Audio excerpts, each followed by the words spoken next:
Tout de suite, pour vous trois, et je commencerai par Madame Rigal, est-ce que le pire est devant nous en termes de retard d'avion? Alors, je n'ai pas ma boule de cristal. Compte tenu de la croissance du transport aérien, de tout ce que l'on entend, de tout ce que l'on lit.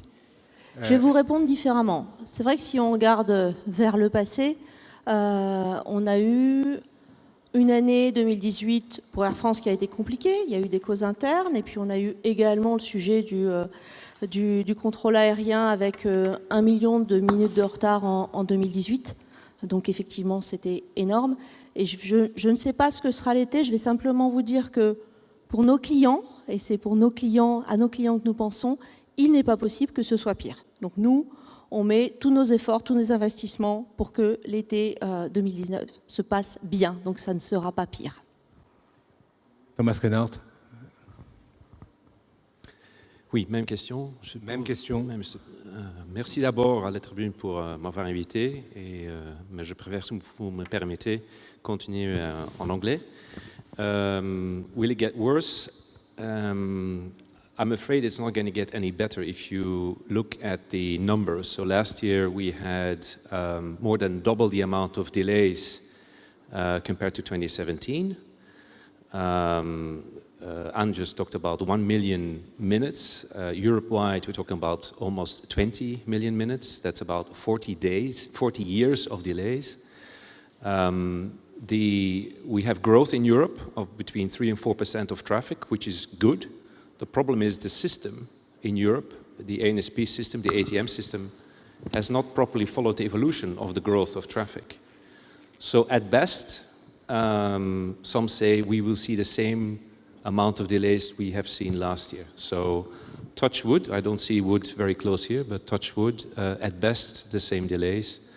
But let's hope for the best this summer. Monsieur Georges.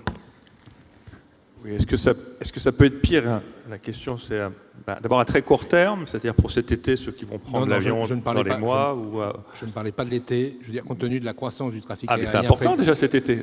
Comment ça va se passer? Je pense que les gens ont vraiment besoin de savoir assez rapidement comment ça va se passer cet été. Non, j'insiste là-dessus parce que l'année 2018 a été très dure en Europe, pas seulement en France. Alors, on parle de millions de minutes.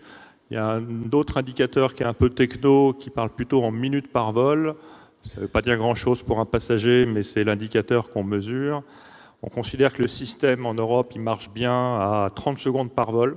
30 secondes par vol, ça veut dire que le système n'est pas fait pour travailler à zéro délai, mais à 30 secondes par vol, ça serait correct. Et l'année dernière, en 2018, on était à presque 2 minutes par vol. Donc c'est-à-dire 4 fois moins bien que ce qu'on considère comme normal. Donc ça a inquiété tout le monde, d'abord nos passagers, les compagnies aériennes, et puis nous-mêmes sur notre capacité à répondre à ça. Et quand je dis nous, c'est le contrôle aérien français, mais c'est aussi le contrôle aérien partout en Europe, l'Allemagne, et Eurocontrol, qui est notre organisme. Sur cette base-là, il y a eu 2 grandes actions qui ont été prises. Une plutôt à court terme et pilotée par Eurocontrol, c'est comment essayer de préparer cet été 2019 pour que ça soit, j'allais dire, moins pire que 2018. Parce que les prévisions à la fin de l'hiver, c'était si on ne faisait rien, on ne serait pas à 2 minutes par vol, on serait à 4 minutes par vol. C'est-à-dire encore 2 fois pire que l'année dernière. Donc là, il a fallu faire des choses. Il y a des choix qui ont été faits. Et les choix qui ont été faits, c'est en particulier de faire des reroutings stratégiques au niveau de l'Europe d'un certain nombre de vols. Ça paraît surprenant, on parle beaucoup de nos jours de free route, de disponibilité, et en fait, en Europe, on est obligé de contraindre les vols sur des trajectoires pas optimales pour gérer ça. Avec ça, l'objectif, c'était d'être à peu près au même niveau que l'année dernière, ce qui n'était pas très enthousiasmant, et j'ai l'impression qu'on est vraiment qu'au début de l'été, que ça se passe pas si mal. Ça se passe pas si mal pour l'instant, parce qu'en fait, on a quand même anticipé, et même sans faire des solutions miracles, on a anticipé au niveau européen, les compagnies aériennes ont adapté leurs vols, les compagnies aériennes ont fait énormément d'efforts pour travailler sur leur résilience. On parle beaucoup des compagnies low cost en disant qu'elles font des économies sur les avions, sur les pilotes. Toutes les compagnies, même celles qui étaient plutôt du genre à faire des économies comme Ryanair et d'autres, ont doublé leur parc de vol d'avions de réserve, ont doublé leur équipage de réserve, ont investi sur leur système. tout le monde s'est mis, et jusqu'à présent, le système ne se passe pas si mal pour cet été. Mais ça, c'est trop court terme. À moyen terme, on sait que ça sera encore difficile pour les 3 à 4 années qui viennent.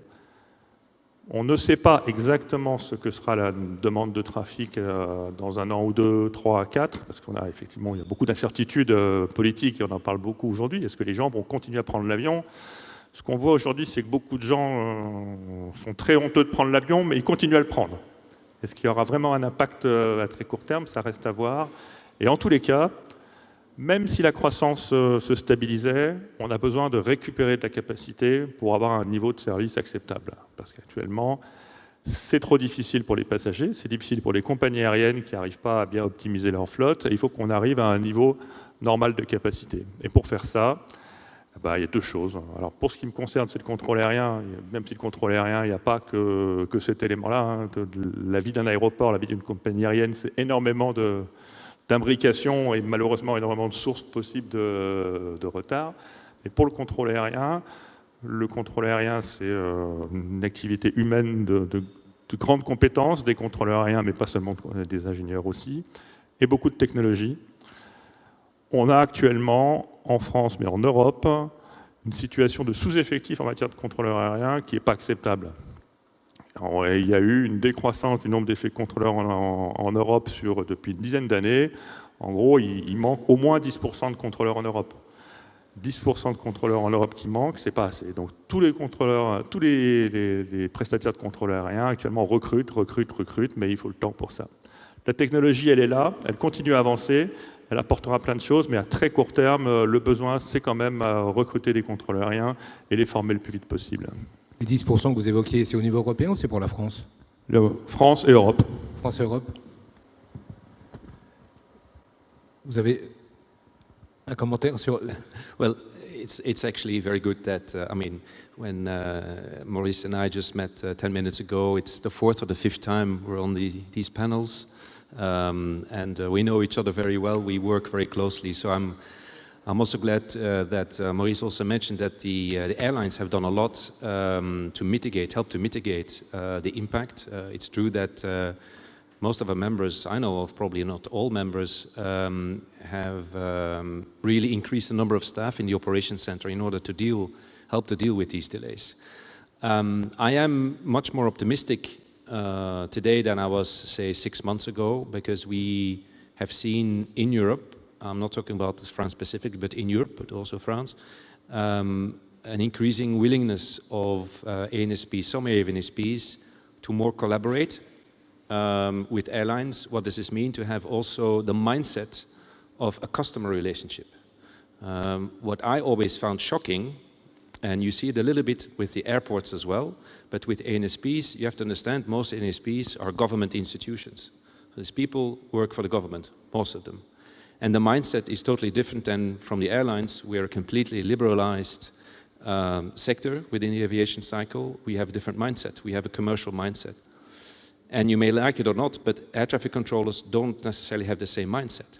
But I see a positive movement with some ANSPs, and I know Maurice is also trying to work closely with his German and the Spanish colleagues for a more collaborative approach.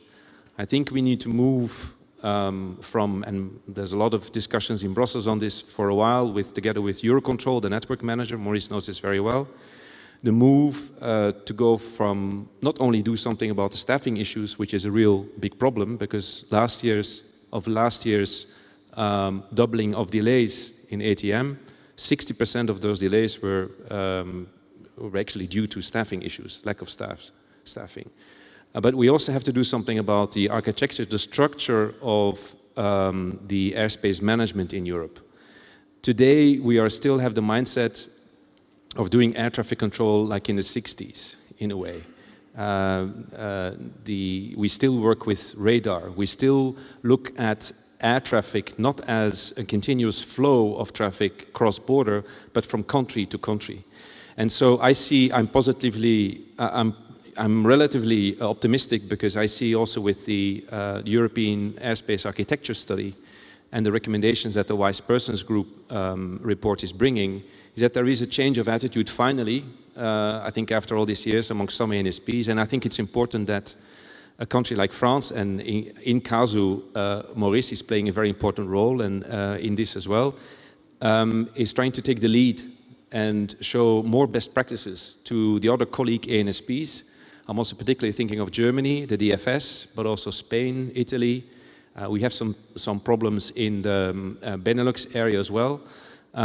So I think I'm encouraged again by Maurice's words. Short term this summer, so obviously very important people like Madame Rigal will of course look at the short term as well. We will need to see.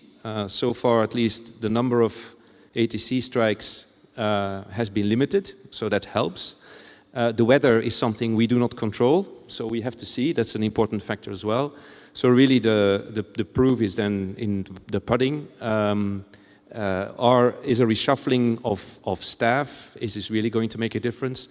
Basically better management short term. Mid to long term, I think we have the right measures in place, we need to implement them. So I'm looking forward to improvement.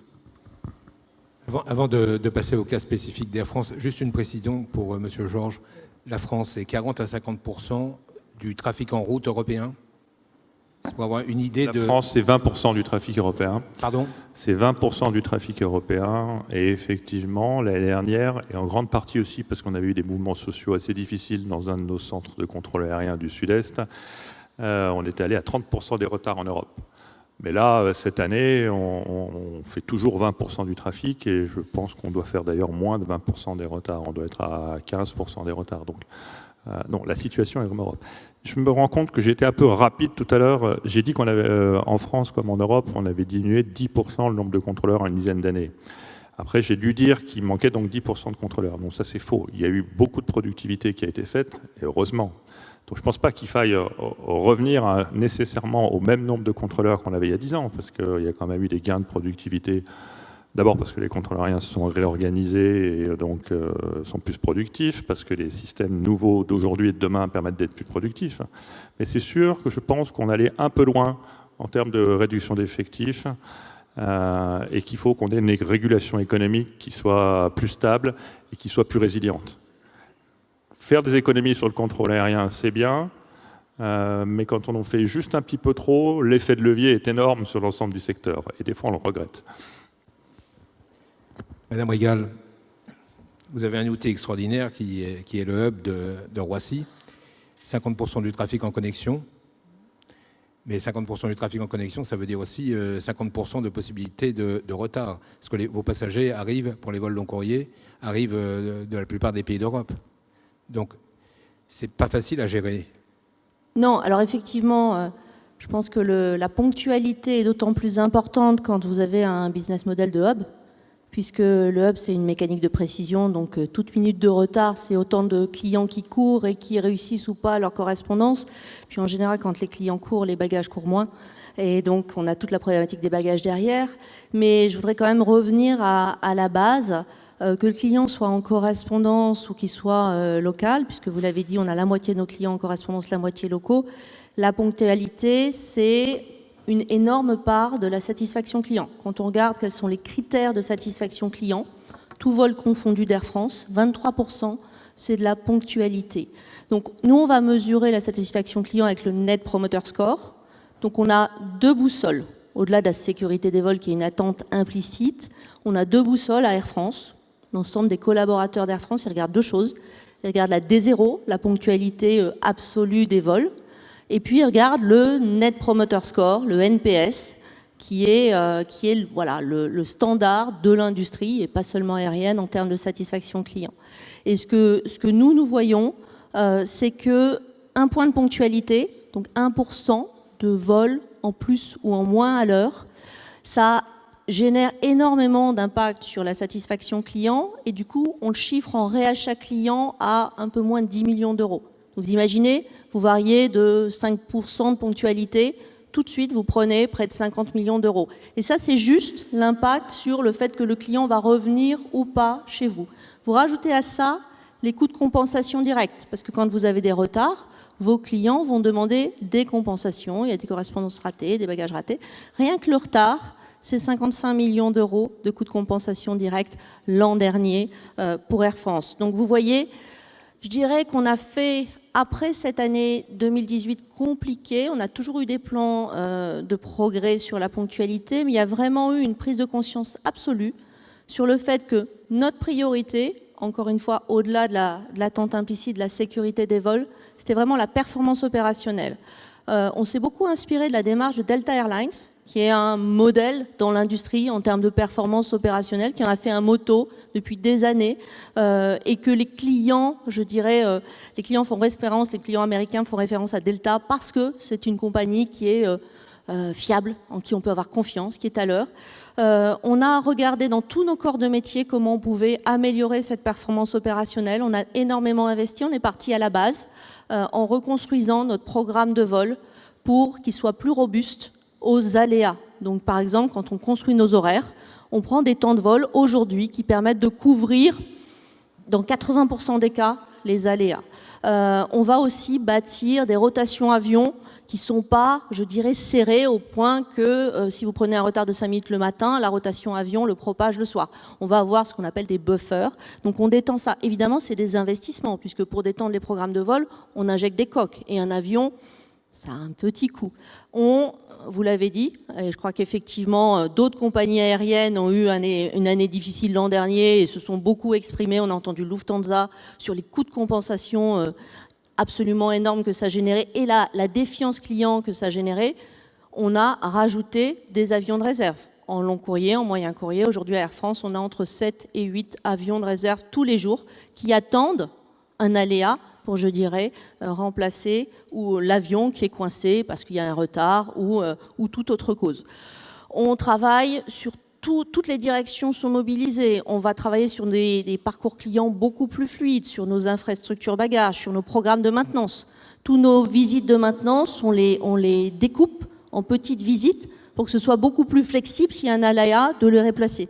Donc vous voyez tout ce travail de fond, tous ces investissements extrêmement lourds, ils portent leurs fruits. Le fait d'en avoir vraiment fait une priorité par rapport à l'année 2018, on a gagné 20 points dans le classement mondial de la ponctualité, qui est édité par Flightstat, qui mesure l'arrivée à 14 minutes. C'est pas tout à fait la D0, mais c'est une autre mesure de la ponctualité. Et donc, on navigue entre la 6e et la 12e place. Donc, par rapport à votre question du début, ça va plutôt beaucoup mieux à Air France en termes de ponctualité. Là, on arrive à mi-juin en général. C'est le moment où le programme atteint son pic et où tout le monde retient son souffle en se disant, bon, est-ce qu'on va finalement continuer à bénéficier de tous ces plans, tous ces investissements? Et donc, évidemment, on est un peu inquiet sur le fait que le contrôle aérien en 2018 a été un sujet majeur. Aujourd'hui, Maurice l'a dit, il y a des plans d'action qui consistent à contourner les goulets d'étranglement, les points de congestion qu'on connaît tous, Karlsruhe, Aix-Marseille, Reims ou encore Maastricht. Donc on fait des plans de vol qui contournent. Je dirais qu'évidemment, les compagnies suivent ces plans d'action. Ça a un coût, ces détournements. Alors, ça a un coût. C'est une solution structurelle qui n'est... quand un plan de vol est plus long, l'avion, il arrive en retard au hub. C'est autant, encore une fois, de bagages, de correspondances qui sont mis en situation critique. C'est de la consommation de fluol en plus. C'est des émissions de CO2 en plus. Donc, à un moment où l'ensemble des acteurs de la compagnie sont totalement mobilisés dans un débat nourri autour de l'environnement pour, je dirais, réduire ces émissions de manière, les pilotes vont essayer de travailler les routes les plus directes, on va mettre des moteurs électriques sur les engins de piste, tout le monde est totalement mobilisé sur ces sujets et on rallonge les plans de vol. Donc, ça peut être une solution conjoncturelle, évidemment, ça ne peut pas être une solution structurelle. Et même si je comprends complètement techniquement la difficulté à laquelle fait face le contrôle aérien, néanmoins, ces difficultés, on en connaît aussi dans les compagnies aériennes. Les formations pilotes sont compliquées, ça se planifie à long terme, et les décisions d'il y a 10 ans, on peut les payer, ou il y a 3-4 ans, on les paye encore. Donc il faut en permanence standardiser nos formations, essayer de les réduire, être au rendez-vous dans tous les corps de métier. Mais je dirais que finalement, le client final, nous, ce qu'il nous dit, c'est que la ponctualité, c'est un impératif absolu. Et donc, ce qu'on répercute finalement au contrôle aérien, c'est qu'on attend d'eux une mobilisation qui est aussi forte que celle que nous avons en interne. Et le client final, je vous passe la parole après, monsieur Georges, le client final ne sait pas toujours que le transport aérien est assez complexe. Le client final, tout ce qu'il voit, c'est est-ce que mon avion est à l'heure ou pas. Donc en plus, si vous avez pris un retard sur le vol du matin qui s'est propagé en milieu d'après-midi, vous n'allez pas dire au client final « Ah oui, mais c'est parce qu'on a eu un créneau sur le vol de 7 heures. » Voilà. Donc le client final, c'est la compagnie qui lui parle et la compagnie, elle intègre, je dirais, l'ensemble des problématiques internes, aéroportuaires, contrôle aérien. Et effectivement, le client final, il attend juste qu'on soit à l'heure. Je voudrais juste votre avis général, pas celui d'Air France. Personnellement, je trouve que lorsque je suis victime en tant que passager aérien d'un retard, je trouve que les explications ne sont pas au rendez-vous. Oui, c'est pas difficile de dire votre avion est en retard, parce que quand il a atterri, il a éclaté un pneu, et changer un pneu, ça ne se fait pas en 10 minutes. Donc ça prend du temps, il faut trouver un avion de réserve, etc. Donc il y a des explications et un message, une communication. C'est peut-être les passagers comprendraient mieux et seraient plus patients. Oui, il y a deux choses par rapport à votre remarque. Effectivement, c'est un chantier infini que d'améliorer l'explication sur les retards, améliorer avec, je dirais aujourd'hui, on a des apps, on a des chatbots, on investit énormément sur la gestion des aléas, parce que les aléas, on essaie de les supprimer au maximum. Quand il y en a un, il faut qu'on soit totalement présent auprès de nos clients, dans l'information et dans l'assistance. Et là aussi, les investissements sont colossaux.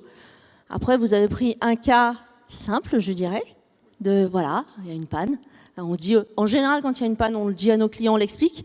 Mais quand vous êtes dans un système de hub moyen courrier où vos avions vont finalement aller et venir, quand vous êtes sur un long courrier, que vous allez attendre un flux de 40 clients qui a été bloqué sur un moyen courrier parce que bloqué ou retardé parce que le vol a évité un point d'ATC qui est effectivement un goulet d'étranglement, on arrive à des notions qu'il est quand même un petit peu difficile d'expliquer à nos clients.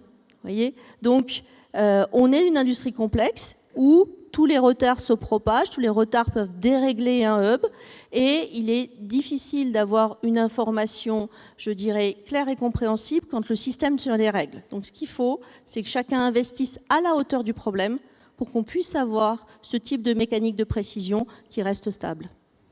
Georges, enfin, je crois que ce qu'a dit Enriga est très important sur le système qui se dérègle. Je crois que le passager final, sa décision de prendre l'avion ou moins, elle repose sur 3 critères de qualité qui sont d'ailleurs les mêmes que les nôtres de manière opérationnelle, qui sont la sécurité, qui sont la ponctualité et qui sont l'environnement aussi. Et actuellement, un passager, et on le sent aujourd'hui, si l'avion, on trouve qu'il y a trop d'avions, on dit qu'est-ce que c'est, etc., et qu'on n'est plus si sûr que ce soit le meilleur mode de transport, s'il est en retard et si en plus il pollue, il y a de moins en moins envie de prendre l'avion. Or, ce qui est très important, et ça, je pense qu'il y a beaucoup d'erreurs qui sont faites, c'est que ces 3 critères, sécurité, ponctualité et environnement, ils ne sont pas opposés les uns aux autres. Quand la machine marche bien, quand le système marche bien, on a un bon niveau de sécurité, on a même un excellent niveau de sécurité, on a un bon niveau de ponctualité et on fait les meilleures trajectoires au meilleur moment, donc on fait aussi un bon niveau d'environnement. Quand le système se dérègle, parce qu'on manque de capacité à tel endroit ou qu'on ne coopère pas assez, là, tout le monde commence à prendre des marges. Le contrôleur aérien prend des marges pour la sécurité, donc il prend moins d'avions. Les compagnies aériennes prennent des marges sur leurs horaires, ce qui coûte de l'argent. Et puis on prend des marges en contournement, ce qui consomme. Donc voilà, donc le système se dérègle dans son ensemble et il faut qu'on ne gaspille pas la capacité. Le but du jeu, ce n'est pas de produire, c'est de ne pas gaspiller cette capacité pour avoir le bon niveau de service sur ces 3 points.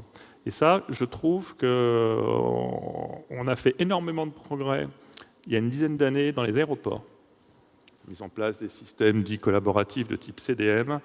Et depuis, ça s'est beaucoup amélioré dans les aéroports, la qualité de service, parce qu'on a réussi à travailler beaucoup mieux ensemble, les aéroports, les compagnies aériennes, le contrôle aérien, et au sens large, et les compagnies aériennes, aussi bien côté opération que côté passager. Au niveau du réseau européen, au niveau de l'en-route, on n'en est pas à ce niveau de qualité. Et c'est là vraiment sur lequel il faut qu'on progresse. Actuellement, on gaspille de la capacité. Actuellement, les compagnies aériennes ne planifient pas les meilleurs vols. On n'a pas, dans le système actuel de gestion du trafic aérien, des outils qui sont, même en matière digitale, qui sont au niveau minimum qu'on est en passe d'attendre. Il y a des systèmes aériens de contrôle aérien qui sont très très critiques pour la sécurité avec des grosses exigences d'assurance logicielle. Mais pour ce qui est de préparer les vols, je suis persuadé, j'ai l'impression, je le dis un peu à chaque forum, mais qu'on pourrait avoir des applications de type Google Maps ou Waze qui seraient rapidement développées et qui permettraient aux compagnies aériennes de planifier les meilleurs vols au bon moment, de ne pas gaspiller de capacité, avoir un bon niveau de prédictivité, et avec ça, le système marcherait déjà bien, quoi. Donc, je pense qu'on a un peu d'effort à faire au niveau européen sur ce point. Les aéroports marchent bien, le système en route ne marche pas aussi bien que ce qu'il devrait. Quand vous dites « on », ce sont les Français ou ce sont les Européens? Le réseau européen, c'est l'Europe, hein, c'est l'ensemble. Hein. C'est Eurocontrol, les Français, les Allemands, les Anglais, les Italiens, les Espagnols, c'est nous tous, oui. Donc il y a matière à investissement. Il y a matière à investissement. Non seulement il y a matière à investissement, mais il y a investissement. Puisque qui semble insuffisant peut-être, non? Alors, est-ce qu'ils sont suffisants ou pas? Je ne sais pas. L'Europe a beaucoup investi dans le contrôle aérien, et notamment dans le cadre du programme César. Il y a plusieurs milliards qui ont été pris, qui ont été mis. Alors, je n'ai plus les chiffres en tête, mais ça se chiffre en milliards quand même, hein, sur une dizaine d'années. Cet argent a été investi beaucoup, et c'est bien, sur des systèmes très critiques. Il en a besoin. Mais je pense qu'il faut aller encore plus loin en trouvant des solutions qui sont peut-être moins chères et qui sont tout aussi efficaces. Ça, peut-être qu'il faut aussi aller chercher des solutions ailleurs. L'aéronautique a une petite, à mon sens, mais j'ai peut-être tort, hein, je suis peut-être déjà dépassé comme vue, mais jusqu'à ces dernières années, j'ai l'impression que l'aéronautique tournait un peu en rond. Le secteur aéronautique, l'industrie aéronautique, les constructeurs aéronautiques, et on a besoin d'apports en matière d'innovation de gens qui ne viennent pas de l'aéronautique et qui amènent d'autres idées. Je dis que cette vision est peut-être un peu dépassée parce que quand on a vu tout à l'heure les solutions d'innovation qui ont été primées, il y en a certaines, on comprend bien qu'elles ne viennent pas forcément de l'aéronautique et qu'elles apportent beaucoup. Et ça, c'est vraiment, vraiment l'avenir. Je crois qu'il faut qu'on s'ouvre et qu'on trouve des solutions ailleurs, et comme ça, on ira mieux. Qu'est-ce que c'est que ce smart control du trafic aérien? Qu'est-ce que c'est que ce smart contrôle du trafic aérien qui va avoir plus d'innovation? Je ne sais pas ce que c'est que le smart control du contrôle aérien, mais je sais en quoi on peut progresser. On peut progresser en ayant des systèmes de cœur de sécurité qui soient toujours plus performants, mais aussi en progressant beaucoup sur les systèmes périphériques, qui ne sont peut-être pas le plus critique en matière de cœur, mais qui apportent le plus de valeur. Et là, on parle beaucoup d'intelligence artificielle. Je pense qu'il faudra un peu de temps avant qu'on ait des systèmes de contrôle aérien avec intelligence artificielle, parce que notre grande difficulté à nous, c'est surtout d'avoir de l'assurance logicielle, et c'est un vrai enjeu pour le contrôle aérien. Par contre, ce dont je vous parlais, c'était la planification des vols, le Google Maps ou le Waze du contrôle aérien.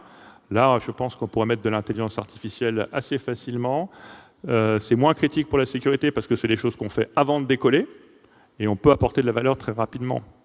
Un autre élément, tout à l'heure, je vous ai parlé des contrôleurs aériens qu'on recrutait parce qu'on manque de contrôleurs aériens. C'est très long de former un contrôleur aérien. Ça fait entre 3 et 5 ans, suivant la critique, suivant comment vous le formez, où et quoi. Pour former les contrôleurs aériens, il faut des simulateurs. Des simulateurs de contrôle aérien. Je pense qu'on n'est pas allé au bout de ce qu'on pouvait faire en matière d'intelligence artificielle. On devrait avoir des outils qui permettent de systématiser. Voilà. Ça, il y a plein de secteurs d'innovation où on peut introduire de la digitalisation, pour parler vaguement, mais surtout des nouvelles technologies très précises, sans pour autant que ça soit compliqué et sans pour autant qu'il faille 5 ans pour le faire. Donc on pourrait abaisser la formation, le nombre d'années de formation. Pas l'abaisser, elle est toujours au même niveau, mais l'accélérer.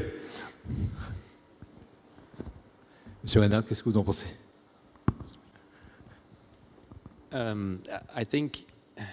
I think we're falling into the usual trap. So I think it's fine to talk about the French-specific issues, but from a European Airlines perspective, we're thinking broader than this. So there's the European market, European aviation market, the global market. The problem is that we start thinking again according to national structures. So of course, Des and I here today, we're in Paris. It's good to hear what the local problems are that have an impact on the European traffic. But we need to get rid of this silo thinking. We need to have much more collaborative approach and not only on the technology side, because Maurice is right, a lot of has been done, has been rolled out in the context of César technologies. The only problem is that we see that they don't always work efficiently in the field, that they're not always interoperable, that a lot of money therefore is being wasted. But more important than technology, I think, is the people working together. It's the ANSPs, it's the air navigation service providers across Europe. How can they better collaborate? It's not only about France, it's not only about Germany. Yes, there are specific problems in the few countries because of bad management, an outsider would say. I mean, it's a very complex story, of course. I don't want to simplify the problem. But it's no use for us just to think about France or Germany. We need to really think about much more European, and we really need to push, and I see some movement where we really need to push the approach for a European collaborative approach, working together and thinking in traffic flows rather than from country to country. Because if we keep on thinking like this, really we'll be sitting here again next year and talk about exactly the same problems. So the mindset is not there yet. Whatever programs you may have at national level or at European level, technology-wise, you need to change the mindset of the air traffic controllers, the way these people work, the way these people think when they go to work, what their job is. Is it just to work a couple of hours per day, or is it actually to help move European traffic and international traffic, for that matter, help to move that forward? So there's a very important humane aspect, which is, of course, makes it very complex because we cannot grasp it and solve it like we invent a new technology. And that's, I think, a fundamental issue. Ça veut dire qu'éventuellement, on pourrait avoir, Monsieur Georges, vous me direz ce que vous en pensez, mais ce serait envisageable d'avoir, par exemple, des contrôleurs allemands ou italiens ou espagnols qui travaillent en France, et inversement? Well, that's a very good question. And so the answer is practically no, because of national regulations. There is the language barrier.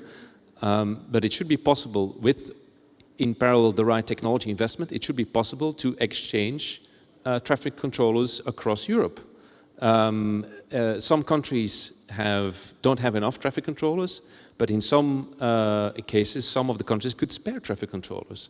So then you're actually thinking about, liberalizing the air traffic control market.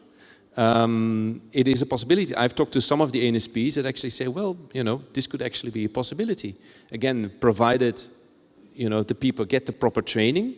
Hopefully it wouldn't take 2 years, but this could be one of the solutions. Have a pool across Europe of air traffic controllers if we cannot resolve the issue of hiring their own air traffic controllers in the short term. So I'm not inventing this. It's actually a possibility to do that. That doesn't mean that the ANSPs nationally should not take the responsibility and continue to work very hard to hire the right people in a continuum, because the challenge of, in some cases, of lack of air traffic controllers is not a new problem. We have seen this coming for many years. So let's be very clear. This is not something which is all of a sudden happening. It's been creeping up, and we'll continue to have it for a while. Non, c'est parfaitement possible. La réglementation européenne, depuis plus de 10 ans, a mis en place une licence de contrôle aérien européenne. Donc vous pouvez, avec votre licence de contrôle aérien européen, vous faire embaucher ailleurs en Europe. À la nuance, effectivement, de 2 choses. Effectivement, chaque pays a quand même, en général, un certain nombre de minimums linguistiques, mais avec des fluctuations. Il y a aussi des pays qui, c'est pas forcément la France d'ailleurs, mais il y a certains pays qui demandent d'avoir des contrôleurs nationaux parce qu'ils font aussi le contrôle aérien civil et militaire en même temps. Donc ça. Et sur le principe, il y a un règlement européen depuis plus de 10 ans qui permet d'avoir du recrutement en Europe. Mais ce qu'il faut voir, c'est que d'abord, nous, on l'a fait en France. On a mis des recrutements de contrôleurs aériens européens. Sauf qu'on avait plein de gens, on avait des Belges et tout, qui étaient tout à fait ravis de candidater chez nous pour aller travailler dans le sud de la France ou à Tahiti. Quand on leur a dit qu'on manquait plus de contrôleurs aériens à Strasbourg ou à Cayenne, d'un seul coup, on a eu moins de candidats. Ça veut dire que bon, c'est pas la peine. Le deuxième point, c'est que ça a été une idée qui a été fortement soutenue en Europe il y a 10 ans, parce qu'en 10 ans, on pensait qu'il y avait trop de contrôleurs aériens en Europe. Et donc on s'est dit, grâce à la licence européenne, on va pouvoir prendre là où il y a trop de contrôleurs aériens et les faire travailler ailleurs. Sauf que maintenant, actuellement, où il manque de contrôleurs aériens, ce qui se passe, c'est qu'il y a beaucoup de pays qui recrutent des contrôleurs aériens. Notamment, ça se passe beaucoup en Europe centrale. En Europe centrale ou ex-Europe de l'Est, il y a beaucoup et il y a beaucoup de trafic, de plus en plus de trafic en Europe centrale. Et actuellement, il y a beaucoup de délais, de retards qui sont liés, des manques de capacité aussi en Europe centrale. Les contrôles aériens d'Europe centrale recrutent des contrôles aériens, les forment. Et puis dès qu'ils sont formés, en fait, il y a d'autres pays d'Europe de l'Ouest qui offrent de meilleurs salaires.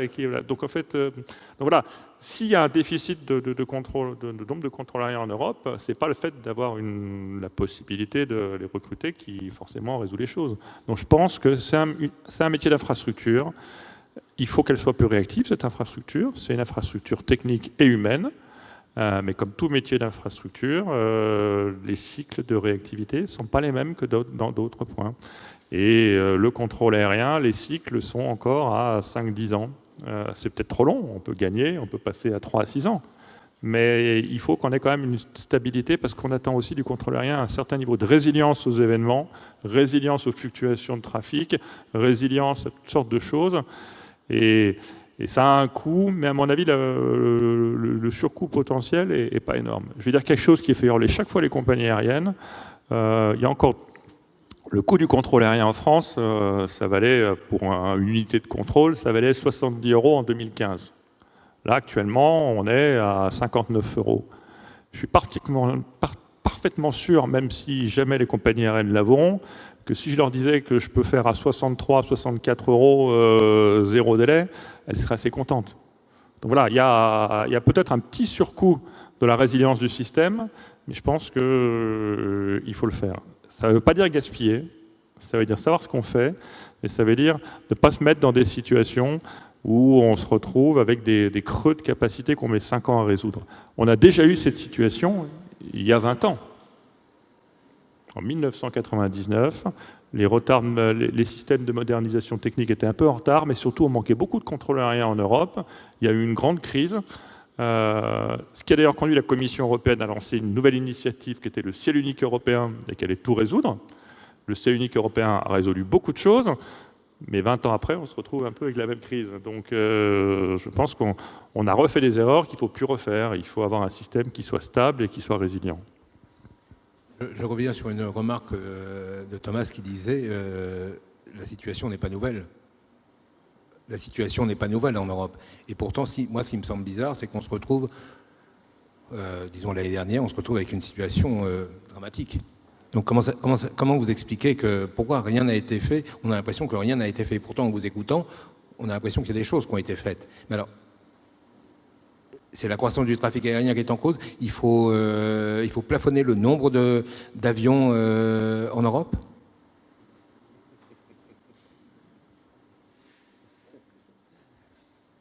C'est vrai que vous disiez on va faire bondir les compagnies aériennes, mais c'est vrai que quand j'entends ça me fait un peu bondir parce que déjà les sujets que j'entends là, on en entend parler et Maurice a dit lui-même, mais c'est vrai, c'est des sujets qui sont absolument pas nouveaux.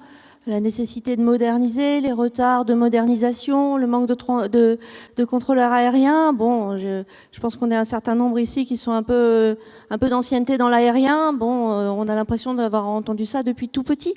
Et donc, on est surpris, pardon Maurice, d'entendre qu'effectivement, on n'arrive pas à anticiper, parce que c'est aussi des sujets qu'on peut avoir en interne, hein, encore une fois, sur des formations de pilotes, sur des SI compliqués, etc.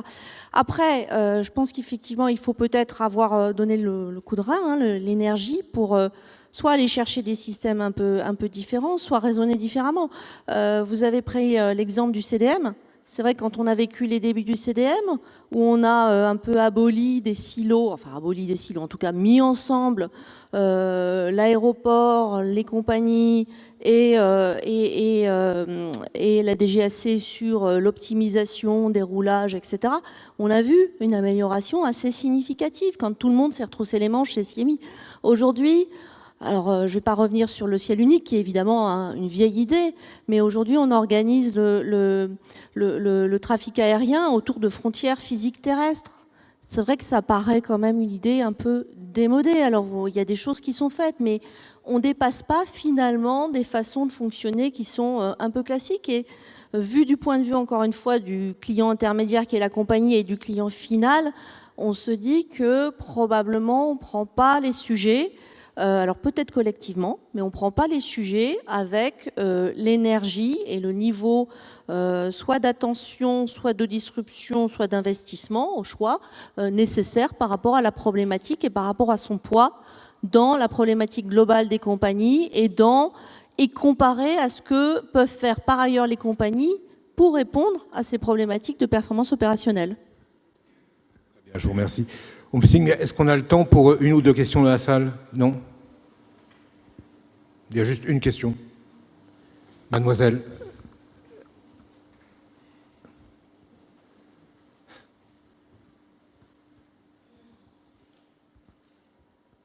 Bonjour et merci pour ce débat très intéressant. Alors il y a quelques années, l'Allemagne avait augmenté le prix des taxes de survol de son territoire et du coup ça avait encouragé les compagnies aériennes à contourner le territoire allemand, ce qui avait causé des congestions notamment autour de la Belgique et donc c'était vraiment un gros problème de contrôle aérien. Est-ce qu'aujourd'hui il y a des espoirs d'uniformisation de ces taxes de survol sur le plan européen? D'abord, ce n'est pas des taxes.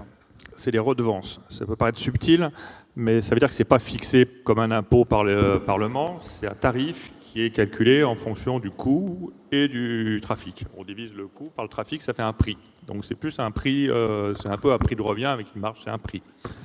Et effectivement, l'Allemagne était assez chère il y a quelques années, il y a 5 ou 6 ans. Même très cher, voire même les plus chers en Europe. Et comme vous dites, ça a continué. Ils ont pris des mesures, et c'est pour ça que j'ai bien dit que ce n'était pas une taxe, mais un prix, ils ont pris des mesures qui consistaient à pratiquement pas recruter de contrôleurs pendant 5 ans. Actuellement, c'est eux qui ont le plus besoin de contrôleurs. Nous, en France, on recrute environ 100 contrôleurs par an, et je pense qu'il faudrait même qu'on en recrute un petit peu plus. Mais les Allemands, ils sont à 120, 140, voire 150 par an. Donc, ils ont pris un retard énorme de ce point de vue-là. Donc, effectivement, ils ont essayé, comment dirais-je, de réduire leurs tarifs pour éviter ces phénomènes de contournement. Mais ce faisant, je crois qu'ils ont fait une erreur qui n'était pas de définir le juste prix. C'est-à-dire que la congestion, finalement, ils l'ont fait chez eux. À court terme, ils ont peut-être fait de la congestion chez les autres, mais 3 ans après, ils se sont retrouvés dans une situation où le contrôle aérien en Allemagne est très très congestionné, et je crois que Lufthansa en souffre aussi pas mal.